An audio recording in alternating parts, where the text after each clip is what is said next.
Hey guys, welcome back to our channel. ఈరోజు వంకాయ కొత్తిమీర టమాటా పచ్చడి ప్రిపరేషన్ చూసేద్దాం.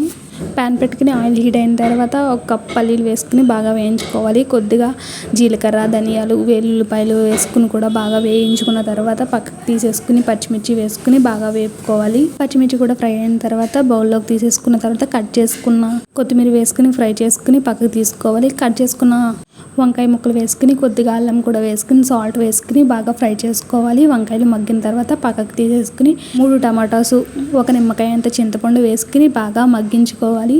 టమాటా బాగా మెత్తగా కుక్ అయిన తర్వాత స్టవ్ ఆఫ్ చేసుకుని మిక్సీ జార్లో వేసుకుని వాటర్ వేసుకుని మెత్తగా గ్రైండ్ చేసుకోవాలి. అంతే, ఎంతో టేస్టీగా ఘాటుగా వంకాయ కొత్తిమీర టమాటా పచ్చడి అయితే రెడీ అయిపోయింది.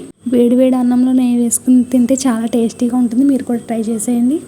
వీడియో నచ్చితే లైక్ చేయండి, షేర్ చేయండి, కామెంట్ చేయండి, సబ్స్క్రైబ్ కూడా చేయండి. మన ఛానల్ని సపోర్ట్ చేసి సబ్స్క్రైబ్ చేయడం మాత్రం మర్చిపోకండి. Thank you.